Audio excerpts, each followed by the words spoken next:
श्री गणेशाय नमः। श्री जानकी वल्लभो विद्यते। श्री रामचरितमानस द्वितीय सोपान अयोध्या कांड दोहा संख्या 32 के आगे। मछली चाहे बिना पानी के जीती रहे और सांप भी चाहे बिना मणि के दीन दुखी होकर जीता रहे, परंतु मैं स्वभाव से ही कहता हूँ, मन में जरा भी छल रख कर नहीं कि मेरा जीवन राम के बिना नहीं है। हे चतुर प्रिय, जी में समझ देख, मेरा जीवन श्री राम के दर्शन के अधीन है। राजा के कोमल वचन सुनकर दुर्बुद्धि कैकेयी अत्यंत जल रही है, मानो अग्नि में घी की आहुतियाँ पड़ रही हैं। कैकेयी कहती है, आप करोड़ों उपाय क्यों न करें, यहाँ आपकी माया चालबाजी नहीं लगेगी। या तो मैंने जो मांगा है सो दीजिए, नहीं तो ना ही करके अपयश लीजिए। मुझे बहुत प्रपंच बखेड़े नहीं सुहाते। राम साधु हैं, आप सयाने साधु हैं और राम की माता भी भली हैं। मैंने सबको पहचान लिया है। कौशल्या ने मेरा जैसा भला चाहा है, मैं भी साका करके याद रखने योग्य उन्हें वैसा ही फल दूंगी। सवेरा होते ही मुनि का वेश धारण कर यदि राम वन को नहीं जाते तो हे राजन, मन में निश्चय समझ लीजिए कि मेरा मरना होगा और आपका अपयश। ऐसा कहकर कुटिल कैकेयी उठ खड़ी हुई, मानो क्रोध की नदी उमड़ी हो। वह नदी पाप रूपी पहाड़ से प्रकट हुई है और क्रोध रूपी जल से भरी है। ऐसी भयानक है कि देखी नहीं जाती। दोनों वरदान उस नदी के दो किनारे हैं। कैकेयी का कठिन हठ ही उसकी तीव्र धारा है और कुबरी मंथरा के वचनों की प्रेरणा ही भंवर है।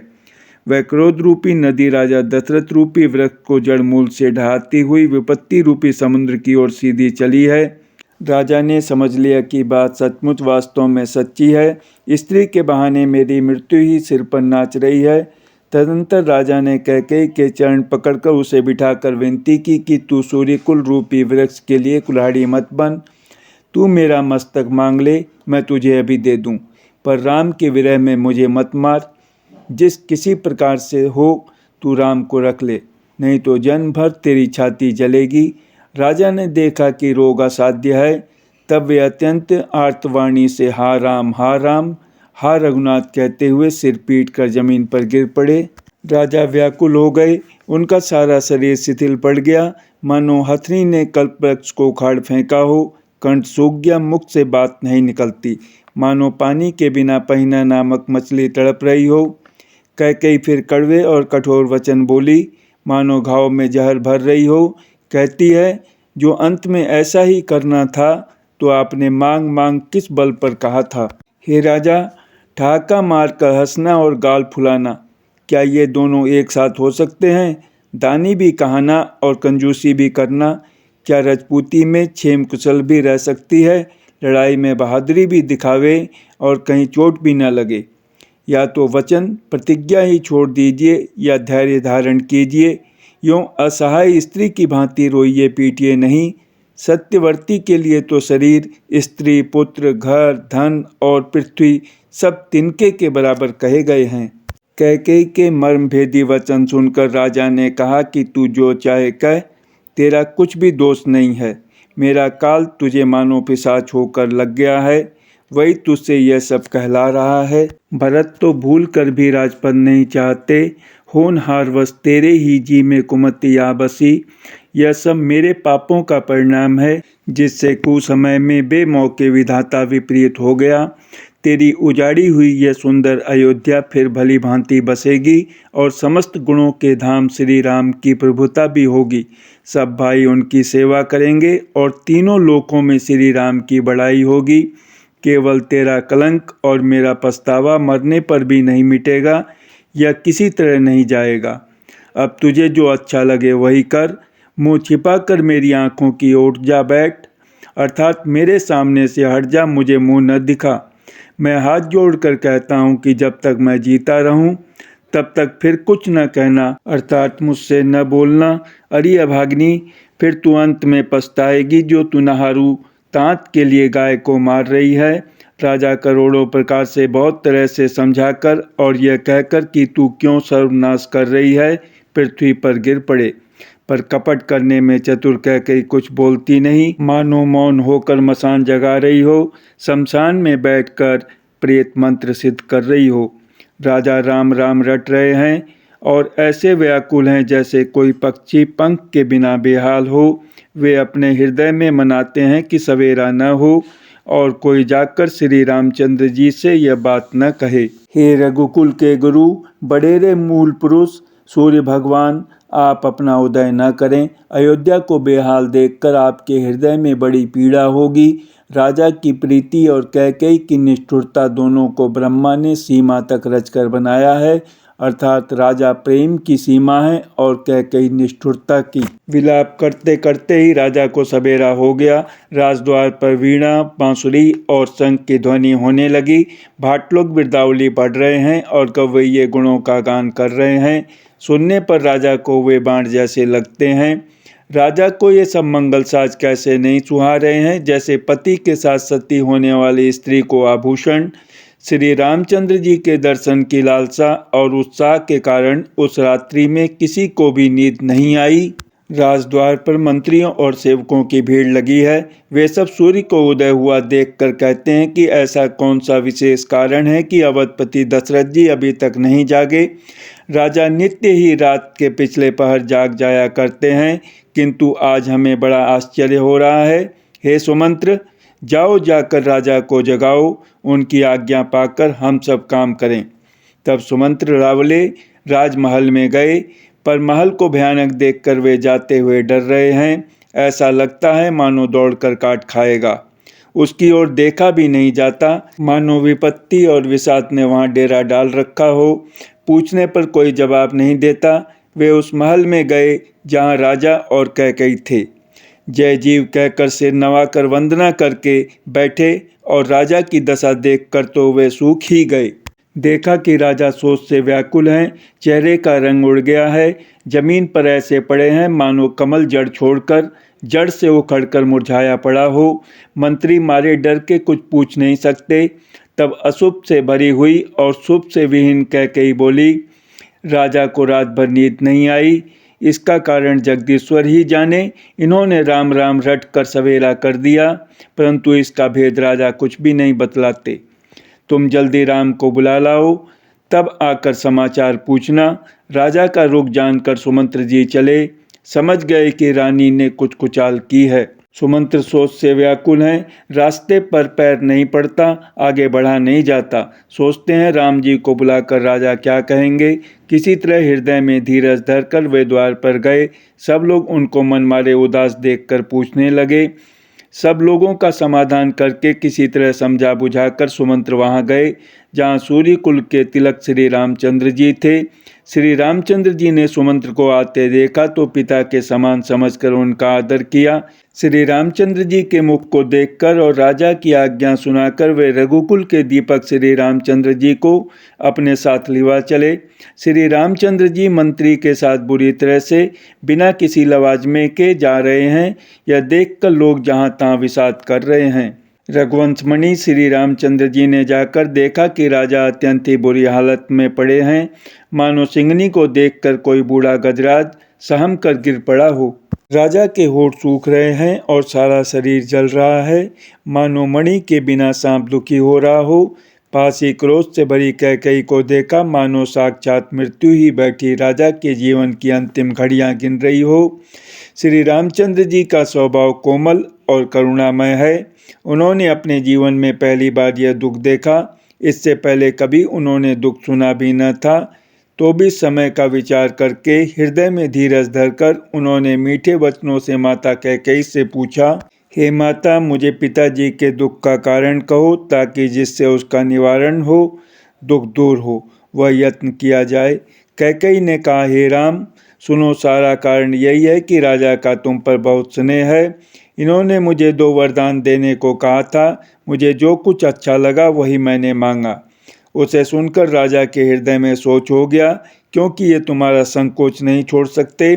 इधर तो पुत्र का स्नेह है और उधर वचन प्रतिज्ञा। राजा इसी धर्म संकट में पड़ गए हैं। यदि तुम कर सकते हो तो राजा की आज्ञा सुरोधार्य करो और इनके कठिन क्लेश को मिटाओ।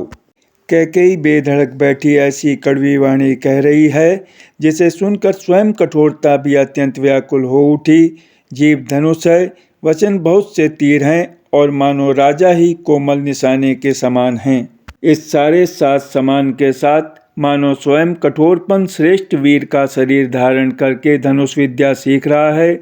श्री रघुनाथ जी को सवाल सुनाकर वह ऐसे बैठी है मानो निष्ठुरता ही शरीर धारण किए हुए हो।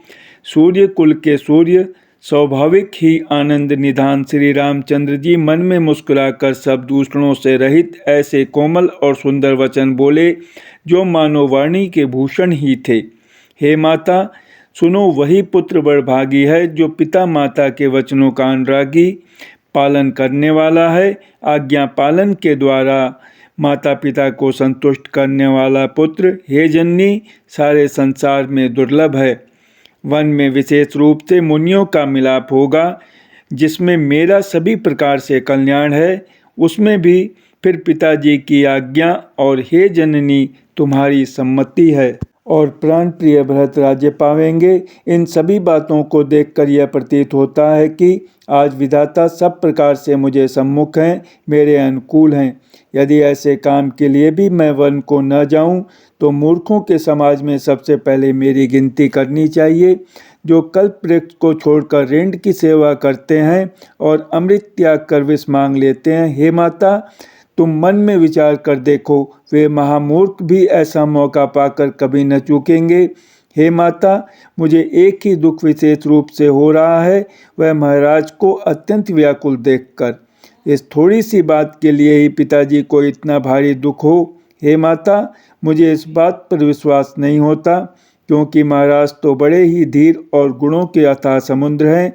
अवश्य ही मुझसे कोई बड़ा अपराध हो गया है, जिसके कारण महाराज मुझसे कुछ नहीं कहते। तुम्हें मेरी सौगंध है माता, तुम सच सच कहो। रघुकुल में श्रेष्ठ श्री रामचंद्र जी के स्वभाव से ही सीधे वचनों को दुर्बुद्धि कह कई टेढ़ा ही करके जान रही है। जैसे यद्यपि जल समान ही होता है, परंतु जोंक उसमें टेढ़ी चाल से ही चलती है। रानी कैकेयी श्री रामचंद्र जी का रुख पाकर हर्षित हो गई और कपटपूर्ण स्नेह दिखाकर बोली, तुम्हारी शपथ और भरत की सौगंध है, मुझे राजा के दुख का दूसरा कुछ भी कारण विदित नहीं है। हे तात, तुम अपराध के योग्य नहीं हो। तुमसे माता पिता का अपराध बन पड़े यह संभव नहीं। तुम तो माता पिता और भाइयों को सुख देने वाले हो। हे राम, तुम जो कुछ कह रहे हो सब सत्य है। तुम पिता माता के वचनों के पालन में तत्पर हो। मैं तुम्हारी बलिहारी जाती हूँ। तुम पिता को समझाकर वही बात कहो जिससे चौथेपन बुढ़ापे में इनका प्यास न हो। जिस पुण्य ने इनको तुम जैसे पुत्र दिए हैं उसका निरादर करना उचित नहीं। कैकेयी के बुरे मुख में ये शुभ वचन कैसे लगते हैं जैसे मगध देश में गया आदिक तीर्थ। श्री रामचंद्र जी को माता कैकेयी के सब वचन ऐसे अच्छे लगे जैसे गंगा जी में जाकर अच्छे बुरे सभी प्रकार के जल शुभ सुंदर हो जाते हैं। इतने में राजा की मूर्छा दूर हुई। उन्होंने राम का स्मरण करके राम राम कहकर फिर करवट ली। मंत्री ने श्री रामचंद्र जी का आना कहकर समयानुकूल विनती की। जब राजा ने सुना कि श्री रामचंद्र पधारे हैं तो उन्होंने धीरज धर के नेत्र खोले। मंत्री ने संभाल कर राजा को बैठाया। राजा ने श्री रामचंद्र जी को अपने चरणों में पड़ते प्रणाम करते देखा। स्नेह से विकल राजा ने राम जी को हृदय से लगा लिया, मानो सांप ने अपनी खोई हुई मणि फिर से पाली हो। राजा दशरथ जी श्री राम जी को देखते ही रह गए। उनके नेत्रों से आंसुओं की धारा बह चली। शोक के विशेषवश होने के कारण राजा कुछ कह नहीं सकते। वे बार बार श्री रामचंद्र जी को हृदय से लगाते हैं और मन में ब्रह्मा जी को मनाते हैं कि जिससे श्री रघुनाथ जी वन को न जाएं। फिर महादेव जी का स्मरण करके उनसे निहोरा करते हुए कहते हैं, हे सदाशिव, आप मेरी विनती सुनिए। आप आशुतोष शीघ्र प्रसन्न होने वाले और औडरदानी मुँह मांगा दे डालने वाले हैं, अतः मुझे अपना दीन सेवक जानकर मेरे दुख को दूर कीजिए। आप प्रेरक रूप से सबके हृदय में हैं। आप श्री रामचंद्र को ऐसी बुद्धि दीजिए जिससे वे मेरे वचन को त्याग कर और शील स्नेह को छोड़कर घर ही में रह जाएं।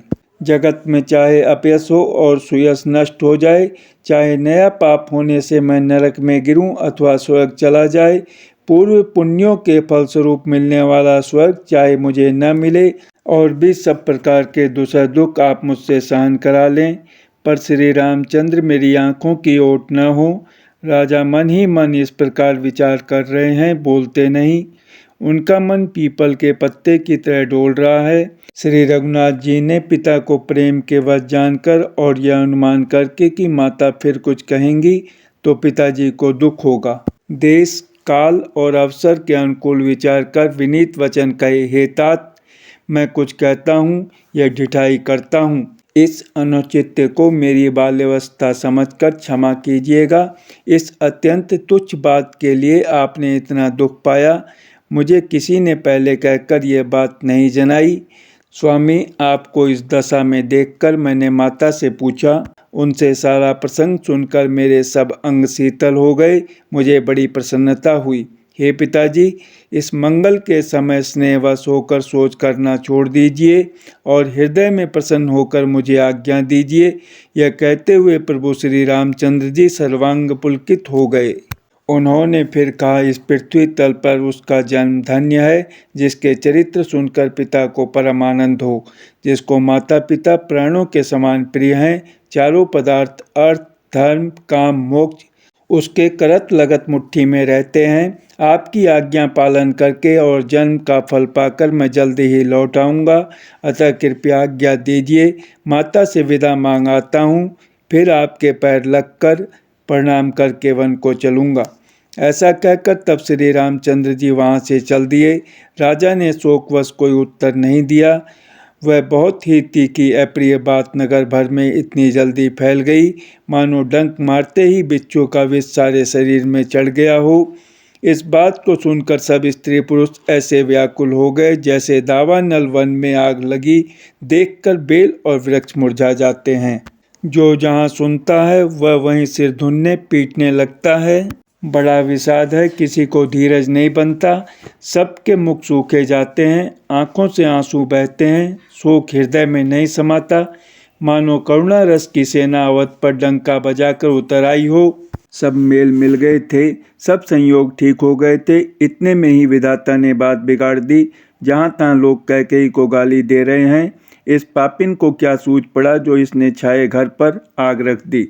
यह अपने हाथ से अपनी आँखों को निकालकर आँखों के बिना ही देखना चाहती है और अमृत फेंक कर विष चखना चाहती है।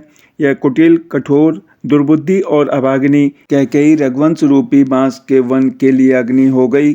पत्ते पर बैठकर इसने पेड़ को काट डाला, सुख में शोक का ठाट ठट कर रख दिया। श्री रामचंद्र जी इसे सदा प्राणों के समान प्रिय थे, फिर भी न जाने किस कारण इसने यह कुटिलता ठानी। कवि सत्य ही कहते हैं कि स्त्री का स्वभाव सब प्रकार से पकड़ में न आने योग्य अथाह और भेद भरा होता है। अपनी परछाई भले ही पकड़ जाए, पर भाई स्त्रियों की गति चाल नहीं जानी जाती। आग क्या नहीं जला सकती, समुद्र में क्या नहीं समा सकता, अबला कहाने वाली प्रबल स्त्री जाति क्या नहीं कर सकती, और जगत में काल किसको नहीं खाता। विधाता ने क्या सुनाकर क्या सुना दिया और क्या दिखाकर अब वह क्या दिखाना चाहता है। एक कहते हैं कि राजा ने अच्छा नहीं किया, दुर्बुद्धि कैकेयी को विचार कर वर नहीं दिया। जो हट करके कैकेयी की बात को पूरा करने में अड़े रहकर स्वयं सब दुखों के पात्र हो गए। स्त्री के विशेषवश होने के कारण मानो उनका ज्ञान और गुण जाता रहा। एक दूसरे जो धर्म की मर्यादा को जानते हैं और सयाने हैं, वे राजा को दोष नहीं देते। वे शिबी, दधीची और हरिश्चंद्र की कथा एक दूसरे से बखान कर कहते हैं। कोई एक इसमें भरत जी की सम्मति बताते हैं, कोई एक सुनकर उदासीन भाव से रह जाते हैं, कुछ बोलते नहीं। कोई हाथों से कान मूंदकर और जीभ को दांतों तले दबाकर कहते हैं कि यह बात झूठ है, ऐसी बात कहने से तुम्हारे पुण्य नष्ट हो जाएंगे। भरत जी को तो श्री रामचंद्र जी प्राणों के समान प्यारे हैं। चंद्रमा चाहे शीतल किरणों की जगह आग की चिंगारियां बरसाने लगे और अमृत चाहे विष के समान हो जाए, परंतु भरत जी स्वप्न में भी कभी श्री रामचंद्र जी के विरुद्ध कुछ नहीं करेंगे। कोई एक विधाता को दोष देते हैं जिसने अमृत दिखाकर विष दे दिया। नगर भर में खलबली मच गई, सब किसी को सोच हो गया, हृदय में दुसह जलन हो गई, आनंद उत्साह मिट गया। ब्राह्मणों की स्त्रियां कुल की माननीय बड़ी बूढ़ी और जो कैकेयी की परम प्रिय थी, वे उसके शील की सराहना करके उसे सीख देने लगी, पर उसको उनके वचन बाण के समान लगते हैं। वे कहती हैं, तुम तो सदा कहा करती थी कि श्री रामचंद्र के समान मुझको भरत भी प्यारे नहीं हैं। इस बात को सारा जगत जानता है।